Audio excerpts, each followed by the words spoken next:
Hi hello my dear viewers, ನಾನು ನಿಮ್ಮ A1 resource for educate ಚಾನಲ್ನ ವತಿಯಿಂದ ನಿಮಗೆಲ್ಲ ಆತ್ಮೀಯವಾದಂಥ ಒಂದು ಸ್ವಾಗತವನ್ನು ಕೋರ್ತಾ ಸ್ನೇಹಿತರೆ, ಎಕನಾಮಿಕ್ಸ್ ಕೆ ಸೆಟ್ಟನ್ನು ಕ್ರ್ಯಾಕ್ ಮಾಡಬೇಕು ಅಂತ ಅಂದ್ಕೊಂಡಿರುವಂತಹ ನನ್ನೆಲ್ಲ ಸ್ನೇಹಿತರಿಗೂ ಕೆಲವೊಂದು ಎಕನಾಮಿಕ್ಸ್ ಪರಿಭಾಷೆಗಳ ಅರ್ಥವನ್ನು ನಾನು ಈ ಒಂದು ವಿಡಿಯೋದಲ್ಲಿ ತಿಳಿಸೋದಕ್ಕೆ ಇಷ್ಟಪಡ್ತೇನೆ. ಸೊ ಎಲ್ಲೂ ಸ್ಕಿಪ್ ಮಾಡದೆ ಸಂಪೂರ್ಣವಾಗಿ ನೋಡಿ ಅಂತ ಹೇಳ್ತಾ, ನೋಡಿ, ಮೊದಲನೇದಾಗಿ ವ್ಯಾಪಾರದ ಚಕ್ರ ಮೀನ್ಸ್ ಟ್ರೇಡ್ ಸೈಕಲ್ ಅಂತ ಹೇಳಿದ್ರೆ ರಾಷ್ಟ್ರೀಯ ಆದಾಯದ ಮಟ್ಟದಲ್ಲಿ ನಿರಂತರವಾಗಿ ಉಂಟಾಗುವಂತಹ ಒಂದು ಏರಿಳಿತವನ್ನೇ ನಾವು ವ್ಯಾಪಾರದ ಚಕ್ರ ಅಥವಾ ಟ್ರೇಡ್ ಸೈಕಲ್ಸ್ ಅಂತೇಳಿ ಕರಿತೀವಿ ಅಂತೇಳಿ ಹೇಳಬಹುದು.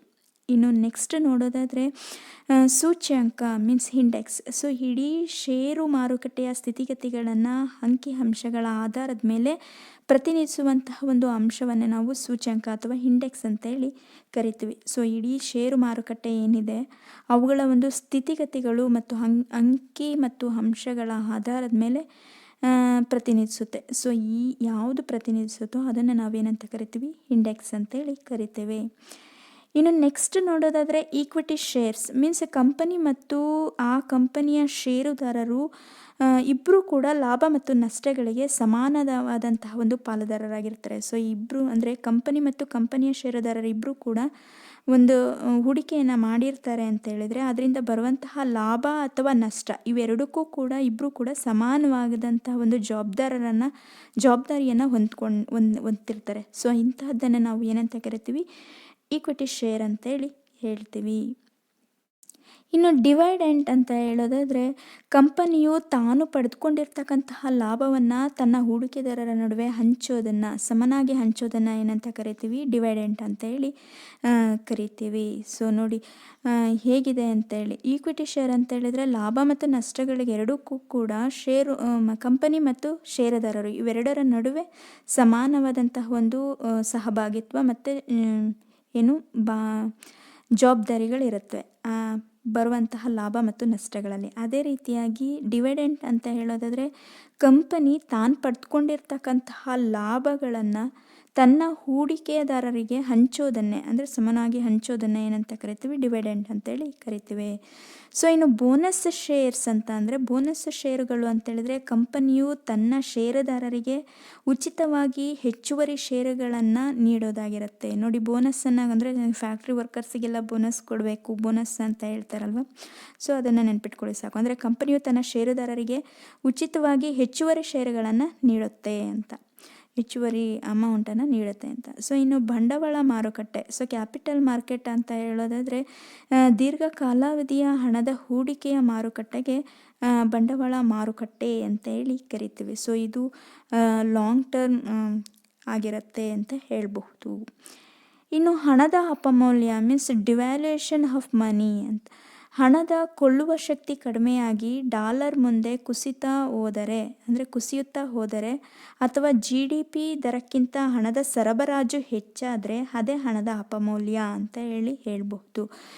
ಡಾಲರ್ ಮುಂದೆ ನಮ್ಮ ರುಪಿ ಏನು ವ್ಯಾಲ್ಯೂ ಇದೆ, ಮೌಲ್ಯ ಏನಿದೆ, ಅದು ಕುಸಿತಾ ಹೋಯಿತು ಅಂತ ಹೇಳಿದ್ರೆ ಅದನ್ನು ನಾವೇನಂತ ಕರಿತೀವಿ, ಹಣದ ಅಪಮೌಲ್ಯ ಅಂತೇಳಿ ಕರಿತೀವಿ. ಅಥವಾ ನಮ್ಮ ಏನು GDP ಅಂತ ಏನು ಕರಿತೀವಿ, ಗ್ರಾಸ್ ಡೊಮೆಸ್ಟಿಕ್ ಪ್ರಾಡಕ್ಟ್, ಸೊ ಅದರ ಒಂದು ರೇಟ್ಗಿಂತ ಹಣ ಅಂದರೆ ಹರಿದಾಡ್ತಾ ಇರ್ತಕ್ಕಂಥ ದೇಶದ ಆರ್ಥಿಕತೆಯಲ್ಲಿ ಹರಿದಾಡ್ತಾ ಇರ್ತಕ್ಕಂತಹ ಹಣದ ಚಲಾವಣೆ ಹೆಚ್ಚಾಯಿತು ಅಂತ ಹೇಳಿದ್ರೆ ಅದನ್ನು ಕೂಡ ನಾವೇನಂತ ಕರಿತೀವಿ ಅಂತ ಹೇಳಿದ್ರೆ ಡಿವ್ಯಾಲ್ಯೂಯೇಷನ್ ಆಫ್ ಮನಿ ಅಥವಾ ಹಣದ ಅಪಮೌಲ್ಯ ಅಂತೇಳಿ ಕರಿತೇವೆ. ಇನ್ನು ಘರ್ಷಣಾತ್ಮಕ ನಿರುದ್ಯೋಗ ಅಂತ ಹೇಳಿ ಫ್ರಿಕ್ಷನಲ್ ಅನ್ಎಂಪ್ಲಾಯ್ಮೆಂಟ್ ಅಂತ. ಸೊ ಇಲ್ಲಿ ಉದ್ಯೋಗಿಗಳ ಪೂರೈಕೆ ಮತ್ತು ಬೇಡಿಕೆಗಳ ನಡುವೆ ಘರ್ಷಣೆಯಿಂದಾಗಿ ಈ ರೀತಿಯಾದಂತಹ ಒಂದು ನಿರುದ್ಯೋಗ ಉಂಟಾಗುತ್ತೆ. ಅಂದರೆ ಉದ್ಯೋಗಿಗಳು ಏನು ಇರ್ತಾರಲ್ವ, ಎಂಪ್ಲಾಯ್ಮೆಂಟ್ಸು, ಸೊ ಅವರುಗಳ ಒಂದು ಡಿಮ್ಯಾಂಡ್ ಆ್ಯಂಡ್ ಸಪ್ಲೈ, ಸೊ ಇವುಗಳ ನಡುವಿನ ಒಂದು ಘರ್ಷಣಾತ್ಮಕ ನಿರುದ್ಯೋಗ ಅಂತ ಹೇಳಬಹುದು. ಇನ್ನು ನೆಕ್ಸ್ಟ್ ಜನಸಾಂದ್ರತೆ, ಸೊ ಡೆನ್ಸಿಟಿ. ಒಂದು ಚದರ ಕಿಲೋಮೀಟರ್ನಲ್ಲಿ ವಾಸಿಸ್ತಕ್ಕಂತಹ ಜನರ ಸಂಖ್ಯೆಯನ್ನು ನಾವೇನಂತ ಕರಿತೀವಿ, ಜನಸಾಂದ್ರತೆ ಅಂತೇಳಿ ಕರಿತೇವೆ. ಇನ್ನು ಜೀವನದ ಗುಣಮಟ್ಟ, ಸ್ಟ್ಯಾಂಡರ್ಡ್ ಆಫ್ ಲಿವಿಂಗ್ ಅಂತ. ಅಂದರೆ ಗ್ರಾಮೀಣ ಪ್ರದೇಶದಲ್ಲಿ ವಾಸ ಮಾಡುವಂತಹ ವ್ಯಕ್ತಿಯು ದಿನಂಪ್ರತಿ 2400 ಕ್ಯಾಲೋರಿ ಆಹಾರ ಮತ್ತು ನಗರ ಪ್ರದೇಶದಲ್ಲಿ ವಾಸ ಮಾಡುವಂತಹ ವ್ಯಕ್ತಿ 2100 ಕ್ಯಾಲೋರಿ ಆಹಾರವನ್ನು ಅನುಭೋಗಿಸಬೇಕು. ಸೊ ಇದರ ಒಂದು ಜೊತೆಗೆ ಆತನ ತಲಾ ಆದಾಯವನ್ನು ಪರಿಗಣಿಸಿ ದೇಶದ ಜನರ ಗುಣಮಟ್ಟವನ್ನು ನಿರ್ಧರಿಸ್ತಾರೆ. ಸೊ ಇದನ್ನೇ ನಾವು ಏನಂತ ಕರಿತೀವಿ, ಸ್ಟ್ಯಾಂಡರ್ಡ್ ಆಫ್ ಲಿವಿಂಗ್ ಅಥವಾ ಜೀವನದ ಗುಣಮಟ್ಟ ಅಂತ ಹೇಳಿ ಕರೆಯೋದನ್ನು ನೋಡಬಹುದಾಗಿರುತ್ತೆ ಸ್ನೇಹಿತರೆ. ನೋಡಿ, ಗ್ರಾಮೀಣ ಪ್ರದೇಶದಲ್ಲಿ ವಾಸ ಮಾಡುವಂತಹ ವ್ಯಕ್ತಿ ದಿನಂಪ್ರತಿ 2400 ಕ್ಯಾಲೋರಿ ಆಹಾರವನ್ನು ಸೇವಿಸಬೇಕು. ಅದೇ ರೀತಿಯಾಗಿ ನಗರ ಪ್ರದೇಶದಲ್ಲಿ ಇರ್ತಕ್ಕಂತಹ ವ್ಯಕ್ತಿ 210 ಕ್ಯಾಲೋರಿ ಆಹಾರವನ್ನು ಅನುಭೋಗಿಸ್ಬೇಕಾಗತ್ತೆ. ಸೊ ಇವುಗಳಿಗಿಂತ ಕಡಿಮೆ ಇತ್ತು ಅಂತ ಹೇಳಿದ್ರೆ ಅವರನ್ನು ಬಡತನ ರೇಖೆಗಿಂತ ಕಡಿಮೆ ಇರುವಂತಹದ್ದು ಅಂತಲೂ ಕೂಡ ನಾವು ಅಂದಾಜು ಮಾಡುತ್ತೇವೆ ಅಂತ ಹೇಳಿ ಈ ಮೂಲಕ ಹೇಳಬಹುದು. ಇನ್ನು ಹೈಬ್ರಿಡ್ ಷೇರು. ಸೊ ಹೈಬ್ರಿಡ್ ಶೇರ್ಸ್ ಮೀನ್ಸ್ ಸಾಲದ ಭದ್ರತೆಯ ಷೇರು ಮತ್ತು ಈಕ್ವಿಟಿ ಷೇರುಗಳೆರಡರ ಗುಣಲಕ್ಷಣಗಳ ಸಂಕಲನವಾಗಿದ್ದರೆ ಅದನ್ನೇ ನಾವು ಹೈಬ್ರಿಡ್ ಷೇರು ಅಂತೇಳಿ ಕರಿತೀವಿ. ಸೊ ಭದ್ರತೆಯೂ ಇರಬೇಕು, ಈಕ್ವಿಟಿ ಈ ಷೇರು ಇರಬೇಕು. ಸೊ ಇವೆರಡರ ಗುಣಲಕ್ಷಣಗಳು ಕೂಡಿಕೊಂಡಿದ್ರೆ ಅದನ್ನು ನಾವು ಹೈಬ್ರಿಡ್ ಷೇರು ಅಂತೇಳಿ ಕರಿತೀವಿ. ಇನ್ನು ನೆಕ್ಸ್ಟ್ ನೋಡೋದಾದರೆ ಮ್ಯೂಚುವಲ್ ಫಂಡ್ಸ್. ಸೊ ಇವು ಜನರಿಂದ ಸಂಗ್ರಹಿತವಾದಂತಹ ಹಣ ಆಗಿರುತ್ತೆ. ಸೊ ಈ ಒಂದು ಹಣವನ್ನು ಷೇರು ಮಾರುಕಟ್ಟೆಯಲ್ಲಿ ಹೂಡಿಕೆ ಮಾಡಲಾಗುತ್ತೆ. ಸಣ್ಣ ಮತ್ತು ಮಧ್ಯಮ ವರ್ಗದವರಿಂದ ಹಣವನ್ನು ಅತಿ ವೇಗವಾಗಿ ಸಂಗ್ರಹಿಸುವಂತಹ ಸಾಧನಗಳೇ ಈ ಮ್ಯೂಚುವಲ್ ಫಂಡ್ಸ್ಗಳಾಗಿರುತ್ತವೆ ಅಂತೇಳಿ ಹೇಳ್ಬಹುದು. ಸೊ ನೀವುಗಳು ಈಗ ಆಲ್ರೆಡಿ ತುಂಬ ಜನ ಮ್ಯೂಚುವಲ್ ಫಂಡ್ಸ್ಗಳಲ್ಲಿ ಹಣವನ್ನು ಹೂಡಿಕೆ ಮಾಡಿರಬಹುದು. ಸೊ ಇವುಗಳು ಕೆಲವೊಂದು ಕಂಪನಿ ಶೇರ್ಸ್ಗಳ ಮೇಲೆ ಹೂಡಿಕೆ ಆಗಿರುತ್ತೆ.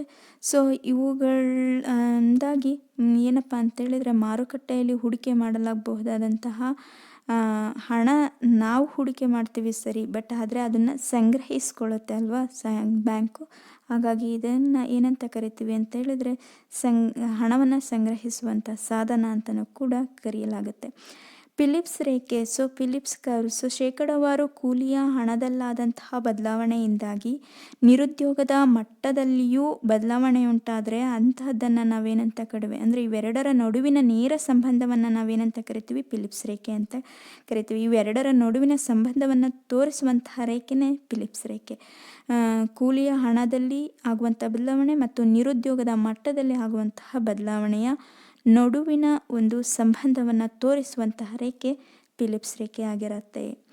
ಇನ್ನು ನೆಕ್ಸ್ಟ್ PPP ಮಾದರಿ ಅಂತ, PPP ಮಾಡೆಲ್. ಸೊ ಸಾರ್ವಜನಿಕ ಖಾಸಗಿ ಸಹಭಾಗಿತ್ವವನ್ನು ನಾವು ಪಬ್ಲಿಕ್ ಪ್ರೈವೇಟ್ ಪಾರ್ಟ್ನರ್ಶಿಪ್ ಅಂತೇಳಿ ಕರಿತೇವೆ.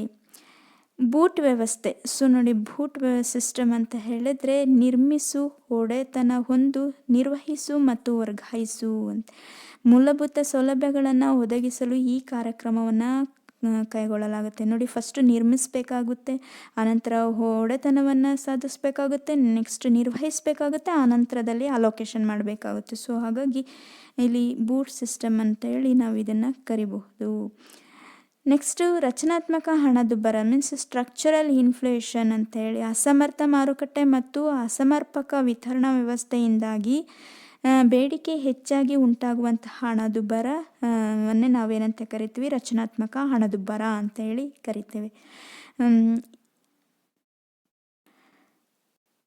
ಸ್ನೇಹಿತರೆ, ಇನ್ನೂ 2 ದಿನಗಳಲ್ಲಿ ನಾನು ಇದೇ ರೀತಿಯಾಗಿ ಅರ್ಥಶಾಸ್ತ್ರದ ಕೆಲವೊಂದು ಪರಿಭಾಷೆಗಳಿಗೆ ಅರ್ಥಗಳನ್ನು ನಾನು ನಿಮಗೆ ತಿಳಿಸ್ಕೊಡುವಂಥ ಪ್ರಯತ್ನವನ್ನು ಮಾಡ್ತೀನಿ. ಸೊ ಈ ಒಂದು ವಿಡಿಯೋ ನಿಮಗೆ ಲೈಕ್ ಆಯ್ತಂದರೆ ಲೈಕ್ ಮಾಡಿ, ಶೇರ್ ಮಾಡಿ, ಕಮೆಂಟ್ ಮಾಡಿ ಹಾಗೂ ಸಬ್ಸ್ಕ್ರೈಬ್ ಆಗೋದನ್ನು ಮರಿಬೇಡಿ. ಅಷ್ಟೇ ಅಲ್ಲ, ನಾನು ನನ್ನ ಡಿಸ್ಕ್ರಿಪ್ಷನ್ ಬಾಕ್ಸ್ನಲ್ಲಿ ನನ್ನ ಟೆಲಿಗ್ರಾಮ್ ಚಾನಲ್ನ ಒಂದು ಅಡ್ರೆಸ್ಸನ್ನು ಸೆಂಡ್ ಮಾಡಿರ್ತೀನಿ. ಸೊ ನೀವು ಅಲ್ಲಿ ವಿಸಿಟ್ ನೀಡೋದ್ರ ಮೂಲಕವಾಗಿ ಉಚಿತವಾಗಿ ನನ್ನ ಟೆಲಿಗ್ರಾಮ್ ಚಾನಲ್ಗೆ ಸಬ್ಸ್ಕ್ರಿಪ್ಷನನ್ನು ಪಡ್ಕೊಳ್ಬೋದು ಅಂತ ಹೇಳ್ತಾ, ಹಾಗೆ ಲೈಕ್ ಮಾಡಿ. ಯಾಕಂತ ಹೇಳಿದ್ರೆ ನೀವು ಲೈಕ್ ಮಾಡಿದ್ರೆ ನನಗೆ ಮೋಟಿವೇಶನ್ ಆಗುತ್ತೆ. ಸೊ ಇನ್ನಷ್ಟು ಹೊಸ ಹೊಸ ವೀಡಿಯೋಗಳನ್ನು ನಾನು ಎಕನಾಮಿಕ್ಸ್ ಸಬ್ಜೆಕ್ಟ್ ಮೇಲೆ ಮಾಡೋದಕ್ಕೆ ನನಗೆ ಪ್ರೋತ್ಸಾಹ ಸಿಕ್ಕಂತಾಗಲಿ. ಸ್ಟಿಮ್ಯುಲಸ್ ಇರುತ್ತೋ ಅಲ್ಲಿ ರೆಸ್ಪಾನ್ಸ್ ಇರುತ್ತೆ. ಸೊ ಎಲ್ಲಿ ರೆಸ್ಪಾನ್ಸ್ ಇರುತ್ತೋ ಅಲ್ಲಿ ಸ್ಟಿಮ್ಯುಲಸ್ ಇರುತ್ತೆ. ಸೊ ಸ್ಟಿಮ್ಯುಲಸ್ ಆ್ಯಂಡ್ ರೆಸ್ಪಾನ್ಸ್ ಎರಡೂ ಕೂಡ ಸಮರ್ಪಕವಾಗಿದ್ದಾಗ ಮಾತ್ರ ಅಲ್ಲಿ ಏನು ಲರ್ನಿಂಗ್ ಪ್ರೋಸೆಸ್ಸು ಯಶಸ್ವಿಯಾಗೋದಕ್ಕೆ ಸಾಧ್ಯ ಆಗುತ್ತೆ. ಸೊ ಹಾಗಾಗಿ ಲೈಕ್ ಮಾಡಿ ಫ್ರೆಂಡ್ಸ್. ಲೈಕ್ ಮಾಡಿದ್ರೆ ನನಗೆ ಮೋಟಿವೇಶನ್ ಆಗುತ್ತೆ. ಸೊ ಇನ್ನೂ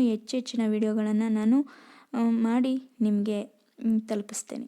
ಸೊ ಸಬ್ಸ್ಕ್ರೈಬ್ ಆಗೋದನ್ನು ಮರಿಬೇಡಿ. Thanks for watching.